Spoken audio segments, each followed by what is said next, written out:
主の皆を褒め伝えるご挨拶をいたしましょう。ハレルヤ、おはようございます。それではいつものように立ち上がって前後ろ右左握手でお互いに歓迎の挨拶を交わしましょう。数年前のことですけれど、幼稚園の、園バスの運行のためにいわゆる安全なんですかね、安全運転カード、SD カードとかいうのを取らなければいけなくて、つまり事故歴を明らかにするということで、それを取り寄せましたらですね、1984年の3月に事故じゃないな、違反、多分駐車違反だったと思いますけれど、駐車違反をして以来違反事故がないという、そういう証明を出してくれまして、もうちょっとでだから30年ぐらい、無事故無違反というようなことになるわけですけれど、実際には無事故無違反というのは捕まっとらんというだけで、本当言うといっぱい違反があるですよね。でしかもまた無事故っていうのも事故にしてもらわなかったというだけのことで、事故いろいろある。特に自損事故だともう車の横こすったとかいうのは、それこそ限りなくあるとは言いませんけれども、ないことはございません。ちょうどそうですね、25年ぐらい前、これは松山におりました時に朝あるミッション系の病院の礼拝のメッセージを頼まれていて、そこに車を走らせていたんですけれど、もういつも通る道がなぜか知らないけどものすごい渋滞になっておりまして、このままだと間に合わんというので道を変えようと。でU ターンすることにしたんです。脇道に入ったんですね。でU ターンしようと思いまして、でちょっと焦ってですね、急いでとにかく急がなきゃというようなことで急ぎましたら、U ターンした時に後ろに車が迫っていることに気づかないままターンをしようとしましたので、ドーンとぶつけてしまいまして、その結果急ぐになりもなくなってしまいまして、警察は呼ばんならんし、その自己対応しなければなりません。ちょうどうまい具合にと言いましょうか、本当に神様のアドバイで、その日私が行かなければいけなかったその病院に、なぜか知らないけれども宣教師の先生が自分の教会のお見舞いに来ておられて、でそこに見てくださったので、私は実はこういうことで事故を起こしまして、自己対応で行けなくなってしまいましたっていうと、ちょうどよかったらそういう宣教師先生がおられるから頼みますと言うて、私は行かずに済んだわけですけれど、いかにそうだという言い方はないですよね。でもそれはどんどんぶつけた車の、いわゆる高いバンパーを壊しましてですね、ウレタンバンパーという、その当時いわゆる純正品でない特注品をつけておられる方で、それを払うのにしこたまお金がいったというそういう事故でしたけれども、そんなことがありました。自己紹介してみました。こんな失敗ならばいいんですけれど、人生には本当にさまざまな失敗がありますよね。でそれも本当に人生の終わりに近い時になって、その失敗してしまって人生を棒に振るっていうような人が中にはないではないです。それも大したことない失敗。例えば本当にどっかの駅長さんが釣り線をごまかして自分のポケットに入れたっていう、というようなことで懲戒免職っていうような失敗も時に聞きますし、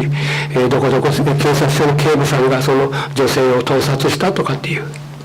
本当に情けないやら何やらという、本当になんでそんなことしたんやろうって魔が差したという表現になるのかもしれませんけれど、そんな失敗で人生を棒に振ってしまうというような方も中にはあるという、そんな、でもそれは私は絶対しません。私はそんな失敗は絶対しません。絶対という言葉が使える人、この中におそらく一人もいない。いつどんなことで失敗するか、いつどんなことで自分の人生を棒に振るようなことをしてしまうか誰にもわからない。しなかったのはラッキー。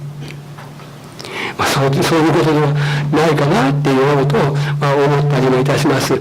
でこんなことを最初に言っているかというと、今日の場所に関係があるからですけれども、今日は創世記の20章からの学びをしようとしております。今日もご一緒に主の御言葉の耳を傾けてまいりましょう。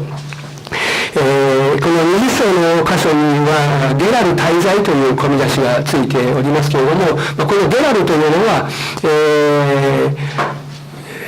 ペリシテの地、ペリシテの地にガザという町がありますね。ガザという町から南東方向に約17キロほど下ったところが、ゲラルの地。ゲラルとベールシェバのガザとベールシェバを結んでもらって大体5分の2ぐらいの距離のところにこの、ゲラルという地はあるというふうに考えられております。大体、学者たちは一致してこの場所がそうだろうという、今もあるその、丘の場所をですね、それがゲラルだろうというふうに言っている地があります。そこに滞在している時に起こった出来事というわけですけれど、もともとこの一節を読みますと、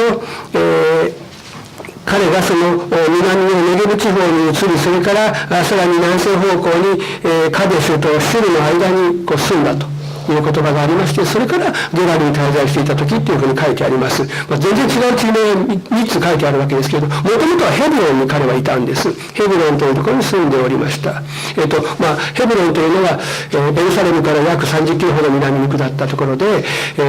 大体その高地、1000メーター級の高地ですね。本当にそういう丘陵地帯にヘブロンというところはあります。でも、とても美しいところで、水が豊か、泉もたくさんある。で、斜面にはブドウがなるという、ブドウの名産地としても知られているというところですけれど、そこにアブラハムたちは、いわば気流生活をしていたわけですけれども、そこからなぜか彼はその南に、ネゲブというのはユダの南部の荒れ地帯ですね、ネゲブに移り、それから、もっと南西に動きまして、カデシュとシュルの間、カデシュとシュルの間というのは、どこか場所が特定されておりませんけれど、2番の地図かな、巻末2番の地図を見ると、イスラエルとこのエジプトの間にシナイ半島というのがあって、そのシナイ半島の地中海沿岸にエジプトの川という川があります。エジプトの川というのはナイル川ではございません。おそらくエジプトとイスラエルの国境線にある川なので、エジプトの川という言い方がなったんだろうと思いますけれども、このエジプトの川というのは、冬、雨が降った時だけ水が流れて、夏場、寒気には水がなくなるという、いわゆるワーディという水無し川ですけれども、そのおそらくシュルとカデシュとシュルの間ですから、この、エジプトの川という川が流れ始める場所、そのあたりがそのカデシュとシュルの間というような地域になるかな。つまり、アブラハムはその時、いわばエジプトとの国境線近くまで行ったという、そこに住むようになっていたと。いうようなことが記されてありまして、そこからゲラル、これがもう一遍北上いたしまして、さっきも言いましたガザの、なんと17キロ、カデシュバルごめんなさい、ベールシェバと結んだ途中に、そういうところに、住むため滞在するようになったというんです。このゲラルという町は古くからある町で、アブラハム当時は、いわゆるペリシテ人の領地だったわけで、でもここはとても昔から栄えた町だったので、ゲラルには王様がいたと。いわゆる町の王様としてアビメレクという人がいたということが書いてあります。20章、この後26章にももう一度イサクのところで出てまいりますね。アビメレクというのはもしかするとこの、ゲラルの王様の、代々継ぐ名前だったのかもしれません。そういう王様が統治しているのがゲラルという町だったわけです。なぜこのアブラハムがゲラルに滞在するようになったのか、詳しいことは何も書かれておりません。ただもう場所が、彼はそこからネゲブに移り、それからカデシュとシュルの間に住んだ、そしてゲラルに行ったという、ネゲブ、カデシュとシュルの間、そしてゲラルというふうに書いてあるので、そういうふうに覚えたんだろう。もともとヘブロンですから、なぜこういう移動が行われたのかということは詳しいことは分かりませんけれども、少なくともその世紀の記者が考えている理屈から言うとですね、先週学びましたが19章でソドムとゴモラに天から火が降ったという、そして、このロトの妻が奥さんが主の柱になったというようなことがありましたので、そんな天変地異が起こったような場所からは少し遠ざかりたいとこのアブラハムは考えたかもしれん。自分の甥のロトの住んでいた場所がそうだったとしたら、次は我々のところもと思ったかもしれん。そこで少しそこから離れておこうと、南に外れておこうというふうに考えたかもしれん。それはそうかどうかということはよくありませんけど、そういうこともあったかもしれないなというのが一つの理由ですね。もう一つの理由は、アブラハムはたくさんの家畜を飼っております。羊も、それから牛もいっぱいいるね。それに餌をやらなきゃなりません。同じ場所にずっといると餌を食い尽くして住めなくなってしまいますので、そのパレスチナの羊飼いたちは移動する、いわゆる遊牧するわけですね。移動しながら羊を飼い育てるということをいたします。いわゆるベドウィンと呼ばれる人々が今もいるわけですけれど、そんな生活の仕方をしますので、もしかするとアブラハムは自分のその家畜を飼うために、この餌や水を求めて、移動したと。で、ネゲブはさすがに住む場所ではないので、意外と短い期間だったかもしれませんけれど、そのカデシュ・シュルの間、エジプトの川の上流というあたりはもしかすると湖があったのかもしれないな。それからゲラルの地は確かに水の多い場所、川に流れる場所になりますので、そこは、住むのに良い場所、先ほど言いました町として繁栄している場所でしたから、その近くにその京サロメルというのはあったかもしれない。そんなところをぐるぐる回りながら羊を飼う。そういう意味で言うと、そんなにその移動というのは、特別なことではなくて、これからいつもそういうふうに行われていく移動の形ということになるのかもしれません。そんなことでした。で、そしてその、ゲラルに滞在していた時と一節の終わりに書いてあります。で、そのゲラルで何が起こったかというと、彼はその自分の妻サラに向かって、あなたは私の妹と言いなさい。どっかで聞いたなこの話っていう。創世記の12章の10節に、彼は一度このエジプトに行ったことがあります。なんでエジプトに行ったかというと、自分が住んでいたヘブロンからネゲブの地に移っていたんですけれど、そのネゲブの地が大飢饉だった。大体ネゲブはアラムですから、食べ物の少ない時ですけども、飢饉が起こる、干ばつが起こるとなると、もう水もない、食べ物もないということですから、食べ物のあるエジプトに逃げましょうって言ってエジプトに逃げるわけですね。で、そのエジプトに住む時に、自分の奥さんサラが美しくて、この美人の奥さんのために自分を殺されちゃうんじゃないか、それで奥さんが取られてしまうんじゃないかと心配しまして、奥さんに妹ということにしておこうということにするわけですね。そうすると案の定と言いましょうか、エジプトの王様ファラオがこの、サラの美しいのを目を留めまして、自分にくれと言って持っていったというようなことがあったということがありました。それと全く同じようなことをまたする。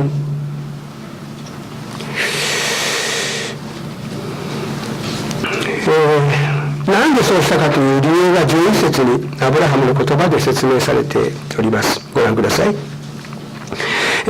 節、アブラハムは答えた。こ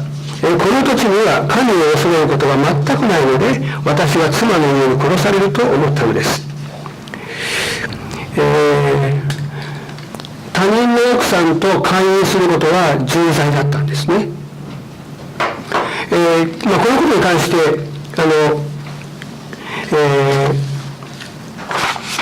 神様がこのアビメレクに夢で現れたというのが3節に書いてありましてですね、このあなたは召し入れた女の家に死ぬ、その女は夫ある身だと、こういうふうに言われているんです。そうすると彼は自分は潔白だと認めてくれって言って神様に訴えるその言葉が4節5節にあります。つまり何が言いたいかというと、アビメレクは自分はその人の奥さんを横取りしたんじゃない、彼は自分の妹だと言ったんだと、だから私はもらった、正式に自分の奥さんにしたんだと。だから決して、間違ったことをしたわけではない。そう言いますと、神様はその通りっていうふうに認めてくれる。そういうような書き方がなされております。つまり、なぜそういうことを言うかというと、アビメレクはその段階で、人の奥さんを横取りするのは王様の権利だというふうには思っていなかったわけで、そんなことをすると死罪だと言われると、それはそうだと思っているわけです。でも、私はそんなことはしとらんっていうのが言いたいわけですよね。このイスラエルにあるこの掟だけではなくて、そのペリシテにおきましても、カインの罪は重罪だった、死罪と言われて、そりゃそうだと思うという、そういう状況にあったということを、そこで、見ることができると思います。だから自分たちが関与していないということをするためにどうするかというと、場合によってはですね、それこそダビデが、ウリアの妻を取り上げるときにどうしたかを思い出していただければいいわけですけれど、夫を殺してそれで自分の家に妻としているわけです。私はその悪いことはしておらんわけですね。夫が死にました、かわいそうな奥さんを私はもらってやったんですという体裁にすると、会員とはならないという、そういうことで、夫を殺すということが、あったと。それをこのアブラハムは恐れたという、そういうことなんですね。ということは、サラ中のものすごい絶世の美女やったと。ね、もうエジプトに行けばエジプトの王様が、このゲラルに行けばゲラルの王様がくれとるんですよ。そのくれという時にもその横取りですね、もう殺してでも取ってやろうというぐらいに、美しい女性やったという。ただ、問題はこの、創世記の記者はその時サラが何歳やったか忘れてるんじゃないかなって。少なくとも王様が奥さんにもらうというのは、もちろんその奥さんの美しさということはどうでもいいわけではないけれども、でも大事なことはその奥さんを通じて跡取りを設けるっていうのが重要な部分ですよね。だからこそその正妻の他に側室も設けるという、その側室の一人二人はない、このソロモンみたいに異常な人は奥さん400人に側室600人も設けるみたいな、もうそんなことまでするぐらい、とにかく優秀な子供を跡取りとするためのシステムっていうのを考えるわけですよね。そこに90を超えるような女性をその跡取りを作るために入れるかと考えると、あり得るような話、もともと当の月のものに止まってしまっていたと報告されているじゃないですか。そんなことを忘れたかのようにしている。この話そのものはもしかすると、サラがずっと若い20代30代というような、そういう年齢の時のことを言っているんじゃないかなという、そんな書き方であります。どう考えていいか、この本は全く分かりませんけれども、でもとにかくゲ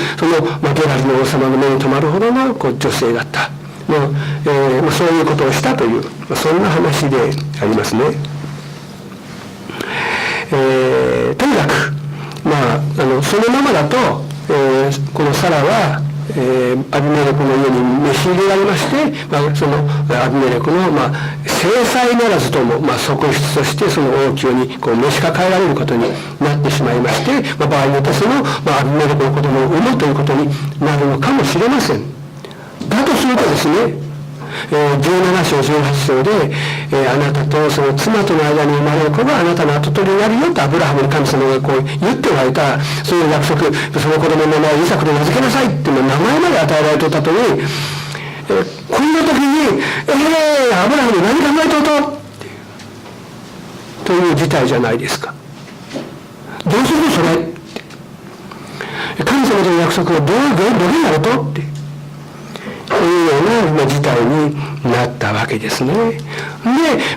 危機をどうするか、アブラハムにはどうしようもない。一生懸命考えてした結果がこうだ。つまりですね、この当時、いわゆる起立者といいましょうか、旅人がこの町に起立する、身を寄せるっていうことが、その立場がどれほど弱かったかということの一つの表れでもありますよね。それこそあんたの奥さんをくれと言われて差し出さないでは折れないと言いましょうか、そこで生きようと思えばもうある程度の無理難題は聞かざるを得んというような社会状況があるとなればですね、そうしたことになってしまうのかもしれません。その危機の中でどうしたらよかったか、もう本当にどうしようもない、そんな状況本当にその時のアブラハムの心中どうだっただろうかなと改めて思わされるところですけれども、その危機に神様が介入してくださった。神様が夢の中でアビメレクに向かって「お前は何ちゅうことしたのか」と「お前はこのまま行けば死罪だ」って言うんです。それで慌てて「いやー」というふうになるわけですね。ちょっと4節の言葉、アビメレクはまだ彼女に近づいていなかったので「主よ、あなたは正しいものでも殺されるのですか」こんなことを言います。正しいものでも殺されるのか、この言葉もどっかで聞いた言葉だなと。先週学んだ19章でアブラハムがソドムの町が滅ぼされるっていう時に「神様、あなたは正しいものでも悪いものでも一緒に滅ぼしちゃうんですか?」っていうことを尋ねた言葉が書かれております。で、50人の正しい者がいれば町全体悪いものも一緒に滅ぼさないっていうそういうことを聞いたところでしたけれど、これはアビメレクが正しいものでも殺しちゃうんですかっていうことを叫ぶっていう、神様の前で自分のことを正しいと言えるっていうのはいいですね。なかなか自分が正しいって言えるかっていうと、先ほどの話はありませんけど、もう思いつく節がブシあってですね、およそ正しいなということはもう口が裂けても言えへんという今の私の現実です。そういうことを言いました。そして5節、私は全くやましい考えの不正な手段でもなくこのことをしたのです。もう堂々としたものですね。特にむしろ胸を張っているような言葉遣いです。ここにやましいと訳されている言葉は完全、無罪という意味するトームという言葉が使われております。このトームという言葉はヨブ記の一章一節に、うつのうちにヨブという人がいた。無垢な正しい人で神を恐れ、悪を避けて生きていたと。こういう言葉があって、ここに無垢という言葉があります。無垢というのはこの形容、さっきのトームという言葉、完全という言葉の形容詞、タームという言葉が使われていて、これは完全なで、その完全なという言葉が無垢というふうに訳されているわけです。つまりですね、そしてそれからもう一言で言うと、私は全くやましい考えもそれから不正な手段でもない、不正な手段ではないという言葉が原文は不正な手段ではないという否定語ではなくて、私は潔白の手でしたと書いてあるんです。清い手でこのことをしましたって書いてある。もう本当に一点の曇りもありませんという表現ですね。すごいなって。これが、神を恐れることが全くないとアブラハムが言ったゲラルの地の王様の言葉なんですね。本当に神様はヨブのことを彼は無垢で正しい人で彼はこの悪から離れて生きているんじゃないかって言っています。このヨブのうつの地というのが実は、イスラエルの国の中じゃない異邦人なんですね。だからヨブのような生き方、義人として神の前に神を恐れて生きる生き方がここにあるぞということを、それをアブラハムではないペリシテの地のゲラルの王様のアビメレクがしていると言っているんですよ。そしてそのアビメレクの人を嘘つけと神様はおっしゃいませんでした。私もあなたが全くやましい考えではなしにこのことをしたことは知っている。神様のお墨付きですね。知っとうよっていうその通り神様から言ってもらった。だから私もあなたに対して、罪を犯すことがないように彼女に触れさせなかったのだ。本当にその彼を神をその義人として認めたかのような言葉遣いで表現をして、罪を犯さないようにしたんだって言ってますけれど、この罪を犯さないようにという言葉は、原文は罪を犯すことを妨げたという言葉遣いですけれど、この妨げるという言葉はですね、別の意味があって、それは惜しむという意味もあるんですね。つまり彼が罪を犯すことを惜しむっていうんです。こういうこの言葉遣いを見ると、まるでその、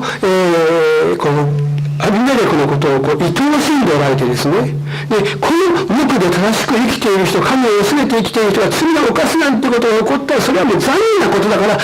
起こす前に守っておこう、そんなふうに神がなさったと言うんです。それを考えるとね、異邦人の王様のその寛容ということを守ってくださった神様なんですけれど、イスラエルの代表的な理想的な王と言われるダビデが寛容するときには、それがままにさせておられたんですね。この違いなんだろうと思わざるを得ません。こういうふうに見ますとですね、神様が愛されるのは異邦人だからとか、あるいはクリスチャンだからというようなことと、関係ないとは申しませんけれども、でもそこに限っていないっていう、それが異邦人であれ、時には異教徒であっても、神様が惜しむというぐらいにですね、愛されて、その命を清く守ろうと、そういうことをなさるんだということを見ます。ということは、逆に言うと、ユダヤ人の先民意識とかクリスチャンの特権意識なんていうものを神様は痛烈に批判しようとしておられるんじゃないか。アブラハムを見ろと、アビメレクを見ろって、そんなふうにされているのかなって思います。罪を犯すことを妨げるためということでしょうか。18節に、主がアブラハムの妻サラのようにアビメレクの宮廷のすべての女たちの体を固く閉ざしておられたという言葉があります。このアブラハムの奥さんを取り上げたといいましょうか、その召し入れてそのアビメレクが奥さんにしようとしたそのことを神が咎めて、それで、その結果アビメレクの家のその女たちは子供を産めなくなったと、そんなことが書いてあるわけです。ただですね、子供が産めなくなったというのをどのぐらい期間を置けば分かるかというと、1日2日子供が生まれるか生まれるかなんてことは分かりゃしてるんじゃないですかね。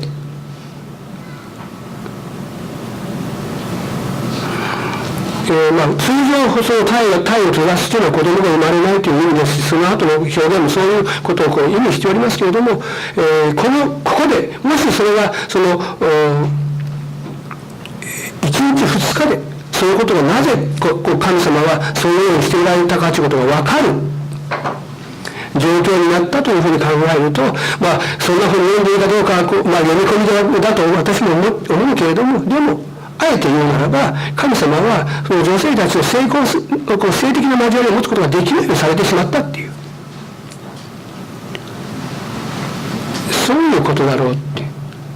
何が起こってるんだ、何が起こってるんだっていうことが家中の騒ぎになるというような状況になって、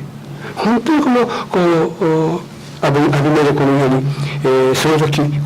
を恐れる恐れが広がっていったんではないだろうかと思うんですね。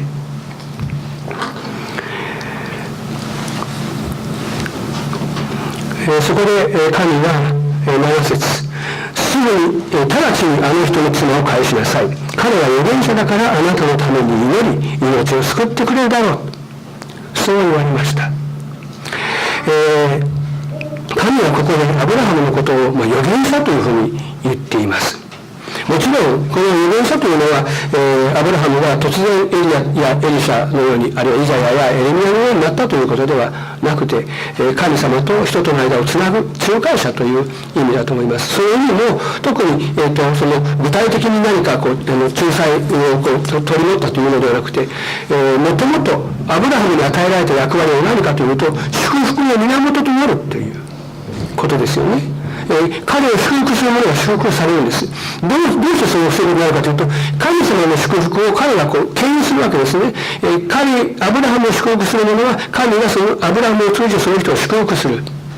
アブラハムを呪う者は、神がアブラハムを通じて呪いを与えるわけです。そういう祝福のもとに、呪いのもとにとなって、その印としてアブラハムは立てられている。だから神の祝福を受け取りたかったら、アブラハムを経由してその祝福を受けなさいというわけです。そのアブラハムから祝福を祈ってもらえと神様が言われたというんですね。それで、そう聞きましたアビメレクは14節で、羊や牛、男女の奴隷などを取ってアブラハムに与え、そして妻サラを返したと。そして15節、この辺りはすべて私の領土です。好きなところにお住まいください。よく考えたら悪いことしてるのはアビメレクじゃないんですよ。ですけれど、なんかこの感じから言うと、ごめんなさい、悪いことしました、もう二度としません、どうぞあなたにお許しくださいっていう、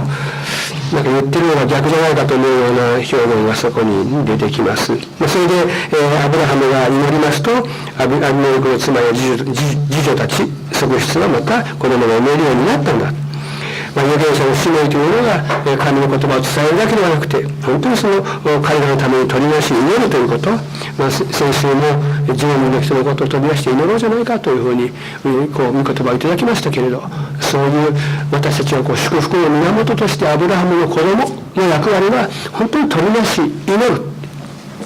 そういう役割があるんだ。それはアブラハムが立派とか立派でないとかそんなこと無関係にですね、私たちが立派か立派でないかそんなこと無関係に、でも神は私たちが祝福を祈るときに本当にその祝福を流してくださるんだということを見ることができると思います。イエス様の弟のヤコブが書いたヤコブの手紙の5章16節に、正しい人の祈りは大きな力があり効果をもたらす、そんなふうに記しております。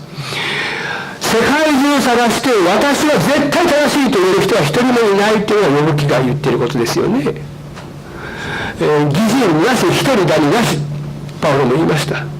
そうですよね。神の前に自分を正しいと認めさせることができる人なんかいません。だから正しい人の祈りは効果があると言いましても、一体誰が祈れば効果があるのかということになります。でもこの正しいというのは自分で自分の義を立てるということではありません。イエス・キリストを信じる人のことを正しい人と言うんです。何が正しいんですか。神様との関係をイエス様に正しくしてもらったという。どうやって神様との関係を正しくしてもらったんですか。もう一方的に神様に愛していただいた、恵んでいただいた、憐れんでいただいたということです。そういう恵み、憐れみをいただいて、神様が私のことを、正しいと認めてくださっている、その祈りを聞いてくれるというんです。その効果は絶大だというんです。ところで9節、アビメレクからあなたは我々に何ということをしたのかと尋ねられたアブラハムが11節で、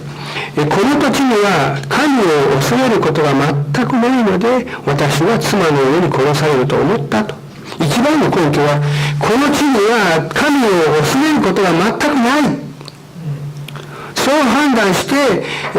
本当にそれで私は怖くなったんだと言っているんです。でも現実はどうだったかというと、繰り返し申し上げておりますように、実際にアビメレクとその家来たちは神の前に本当に恐れかしこんでいたんです。その導きにすぐに従ったんです。神を恐れたのはむしろアブラハムの方で、アブラハムは本来恐れるべき神を恐れないでアビメレクとゲラルの人々を恐れたんです。だから殺されて怖いと思ったんです。神を恐れることを忘れると他のものが怖くなるっていうことですよね。だから全くこの立場が逆転したら、本当だったらアブラハムの方がアビメレクのためにいつもその正しいことをしてやるっていうふうにしなければいけないこの逆に、あんた何しようとしてくれたんだっていうふうに指さされて裁かれるという、そういうことになったわけです。そういうこの正しい人の前に彼はもう本当に言い訳だらけですよね。神を忘れることがないと思ったと言います。12節では、事実彼女は私の妹でもあるんだ、私の父の娘ですが母の娘ではない、つまり異母兄弟だと言うんですね。それで、本当は妹でもあるから妹と言ったんだ、妹と言ったのは嘘じゃないんだというわけですね。13節、かつて神が私を父の家から離してさすらいの旅に出された時、私は妻に私に尽くすと思ってどこへ行っても私のことをこの人に兄ですと言ってくれないかと頼んだのです。この辺りはまるでこの旅をしているのは神様から言われている、神様からさせられているんです。その神様は私をさすらいのために追い出されたんです。だから仕方なく出ているんです。その結果、私は自分の妻を妹と言ってくれと頼んでしてもらっているんです。ずっとそうやってやってきたんです。これがこのさすらいの旅をしている間の私の知恵なんです。そういうんですけれど、もうこういう事態に陥れたのは神のせいだみたいな言い訳をしているわけですね。もう本当に何たることかというところですけれども、それにもかかわらず、これも繰り返し申し上げますように、神様はなぜかアビメレクに対して何ていうことをしているんだということをお前は死刑だと言われているんですけど、アブラハムについての言葉が一言もない。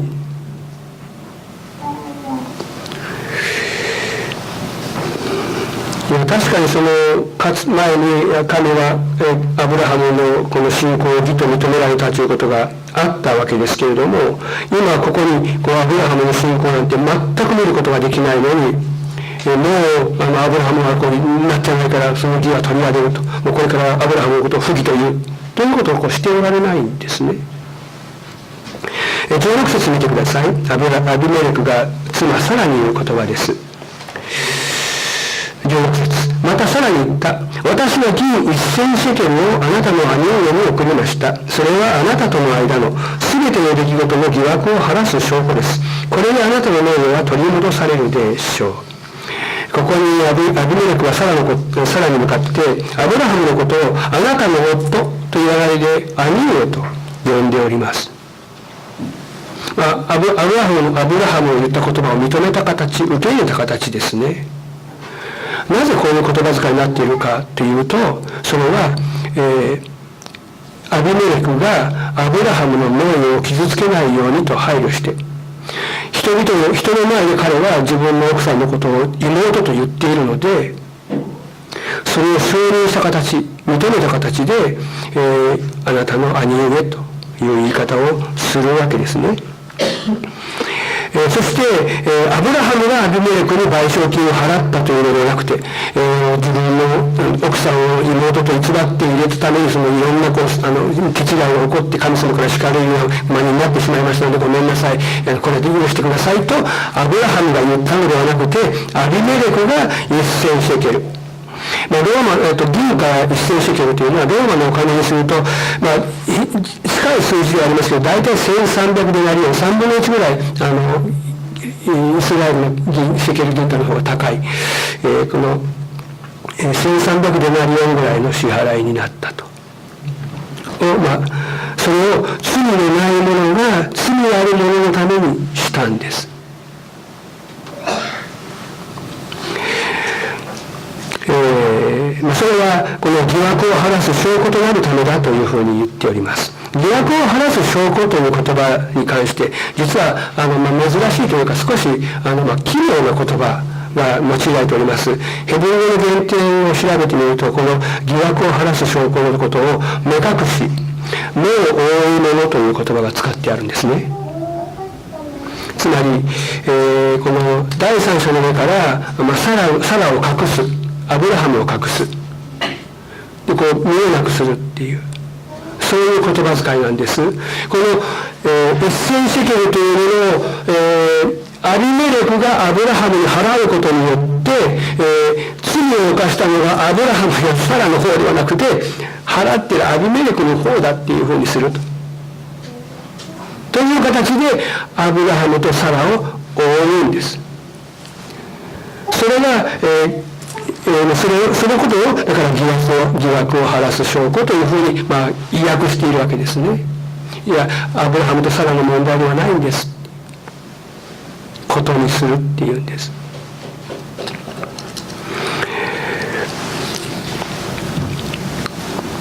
こうしてアブラハムとサラの名誉が保たれて、彼らから無事に約束の子孫としてイサクが生まれてくるように神がなさるんです。そのことのためにアビメレク、全き心で潔白の手でしているアビメレクが用いられたわけですね。これをあがないというんじゃないですか。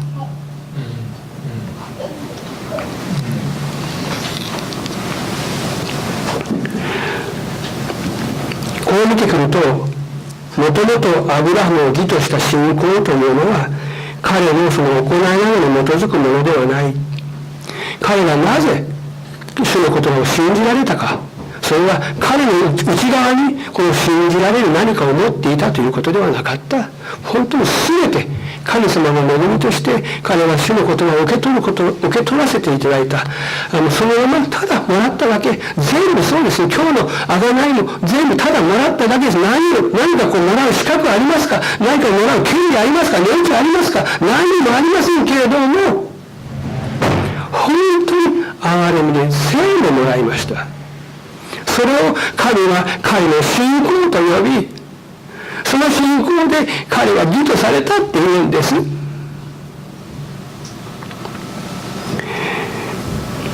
これが私たちを愛して私たちを義とする神の愛です。神の憐れみです。つまりどんな時でも主を信じてその信仰が揺るがないので、それで神に義とされたということではない。アブラハムの不信仰の振る舞いにもかかわらず、神を恐れない、その本当に悪しき振る舞いにもかかわらず、彼をその全能の御手を持って恵みを与えるぞっていう、祝福してやまない神の恵みがそこにある。その神を信じて義とされているんです。本当にもしもですね、アビメレクがこのアブラハムが言っていた通り、ここには神を恐れるということが全くないので、本当に全くなかって、神が何と言っても何ちゅうかと、俺はそのこと知らん知らんってね言うて、アブラハムはじゃあそうか、アブラハムは本当はお前の妻か、分かった、じゃあそのためにじゃあお前殺しちゃおうってアブラハムを殺してサラを自分の奥さんにしていればどうなったか。イスラエルの歴史は始まらなかったわけですよね。ここで終わったわけです。本当にとんでもないことになるところ、最後の最後のどんでん返し、こんなことになるんだったらっていう話になるところ、神様は本当にその失敗を完全に逆転させて、一体誰が失敗したの？まるでアビメレクが失敗したかのように、こういう形で神様は私たちの失敗全部引き受けて、私が失敗したことをイエス様に失敗に変えてくださって、私が犯した罪をイエス様が犯したことにしてくださって、私は今ここに私は正しい人ですって、そういう顔をして立っているわけです。そういう顔をして立っている私を本当にそうだって神様が言ってくださるっていう、間違ってないよって、本当にその通りだって、私は潔白の手を持ってしました、本当にその通りだって言ってくれるっていう、